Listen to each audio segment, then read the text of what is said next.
Une question à Clarisse Sand, avocat fiscaliste et présidente de l'Institut du droit pénal, fiscal et financier.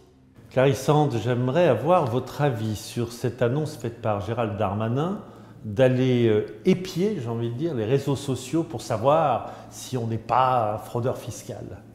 Alors, un avis d'avocat fiscaliste, c'est important parce que ça permet peut-être de recentrer un peu le sujet. C'est-à-dire qu'effectivement, on a eu une grande vague de contestations et d'explications nécessaires.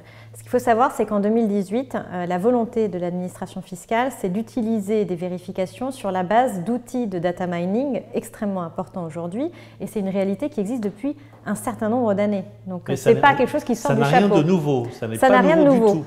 Alors, je vais peut-être vous faire un petit peu l'historique, parce que c'est important, sur ces 20 dernières années, ce qui s'est passé et les outils informatiques de l'administration. Donc, nous sommes en 1990, l'administration fiscale se pose déjà la question d'utilisation de data mining, donc de données, de traitement informatique automatisé, avec donc collectionner un certain nombre d'informations et de données personnelles des contribuables. Si on fait le compte, ça fait 28 ans. C'est ça. Ça s'est accéléré ces dernières années, d'où peut-être l'annonce de Monsieur le ministre Darmanin. Mais vous verrez que c'est dans le cadre d'un processus historique qui est normal.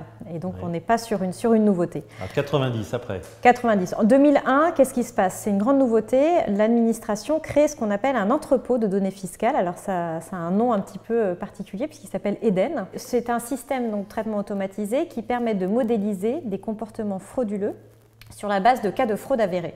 Donc c'est le premier système ou le premier traitement d'outils automatisés. 2004, qu'est-ce qui se passe? L'administration fiscale met en place d'autres traitements qui s'appellent les traitements Sirius, donc pour les particuliers et pour les entreprises, afin là aussi d'avoir un espèce de traitement automatisé d'aide à la sélection et au contrôle des dossiers fiscaux. C'est joli tout ça, Eden, Sirius, c'est beau. Oui, ce sont des petits noms qui n'aident pas forcément à la compréhension, mais en tout cas qui sont là pour les nommer.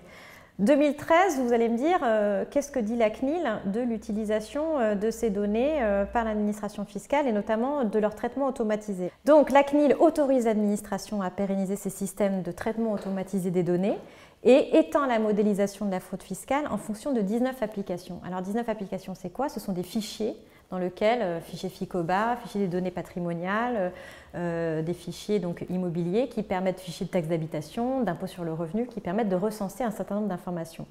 Ce qui s'est passé dans ces différentes années, c'est qu'au départ, c'était des données fiscales, essentiellement fiscales. L'évolution, c'est qu'aujourd'hui, ce sont des données qui sont en dehors de données fiscales. Donc l'administration fiscale se retrouve à avoir des outils et des traitements informatisés qui sont sur des données qui ne sont pas des données fiscales. Et la CNIL a donné son accord? La CNIL a toujours donné son accord pour justement cet objectif de lutte contre la fraude fiscale. Elle a juste donné, elle a quand même expliqué qu'il y avait quand même une problématique potentielle d'atteinte aux principes fondamentaux de protection de la vie privée notamment, et donc a demandé à l'administration fiscale d'avoir des garde-fous en matière de sécurité. Qu'est-ce qu'elle a fait? Elle a expliqué que l'administration fiscale ne pouvait pas permettre l'accès de ces traitements informatisés à l'ensemble de ces agents de l'administration fiscale. Et donc au début, quand ce fameux EDEN est arrivé, l'administration fiscale a dit « vous inquiétez pas, je le donnerai uniquement en accès à la Direction nationale des enquêtes fiscales ». On est en droit d'en douter. On ne peut pas en juger pour l'instant, c'est-à-dire c'est ce qui est écrit dans les arrêtés ministériels et sur la pratique, il n'y a qu'un agent de l'administration, en tout cas l'administration fiscale, qui peut en parler. En 2014, a été créé un nouveau fichier qui est un fichier de ciblage de la fraude et valorisation des requêtes. Et sans vouloir préjuger de l'annonce de Monsieur le ministre, c'est que très récemment, il y a eu un compte-rendu en fait, des travaux de cette mission valorisation des requêtes, qui au départ était expérimentale et qui a un peu expliqué le processus d'automatisation du contrôle fiscal. Alors, certains de l'administration fiscale s'en sont offusqués en disant que le contrôle fiscal devait être quelque chose de totalement humain et ne devait pas être automatisé.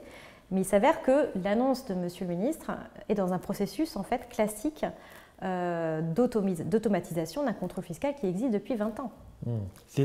Ça veut dire déjà dans un premier temps qu'on passe le citoyen au scanner et pas seulement le contribuable. C'est le citoyen qu'on passe au scanner. Oui, mais ça a une valeur de signalement. C'est-à-dire qu'aujourd'hui, vous pouvez me poser la question, mais quelles sont les garanties du contribuable? Comment je peux me garantir, moi, est-ce que je suis sur ce fichier? Est-ce qu'il en existe des garanties? Est-ce qu'il a des recours? En tant que tel, il n'y a pas de recours puisque ce n'a juste une valeur de signalement. Donc le contribuable n'a pas un droit à l'information des données qui sont dans les traitements et dans ces fichiers-là, ni non plus un droit d'opposition qui pourrait lui être attribué et qui pourrait revendiquer à l'égard de l'administration fiscale. Ça, c'est très important de le savoir. Donc valeur de signalement, pourquoi? Parce que l'administration, c'est un outil d'aide à la programmation du contrôle, mais ça ne permet pas en tant que tel la programmation de ce contrôle. En théorie, tout ça. En théorie. Voilà, on est sur peut-être un fil comme un funambule, mais en tout cas, c'est comme ça que c'est écrit dans les textes.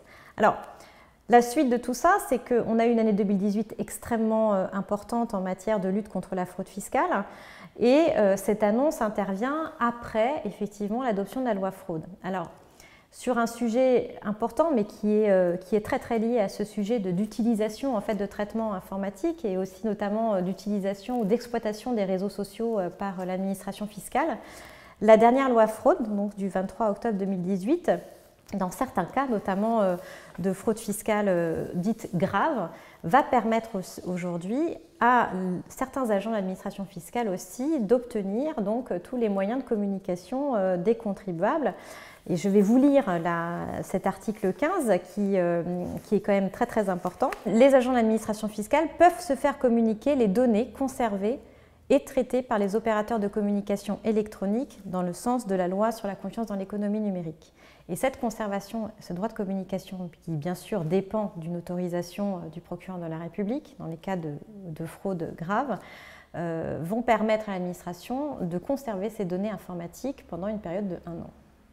Donc c'est tout ce processus qui aujourd'hui peuvent poser des questions notamment sur des risques de violation des principes fondamentaux auxquels on est attaché et qui doivent être garantis. Donc aujourd'hui cette prolifération ou cette collection extrêmement automatique et exponentielle des données vont poser de plus en plus de problèmes. C'est un vrai problème de société. Oui, c'est un vrai problème de société, mais c'est avant tout un vrai problème de sécurité juridique et puis aussi il va se poser des questions de compatibilité avec des normes européennes notamment. Si on continue dans un processus croissant d'utilisation de manière automatique des données personnelles des contribuables. L'article 6 de la Convention européenne des droits de l'homme dit une chose extrêmement importante, et je vais la lire parce que je ne connais pas tout par cœur. L'usager soupçonné de fraude fiscale doit être informé dans un court délai de la nature et de la cause de son accusation.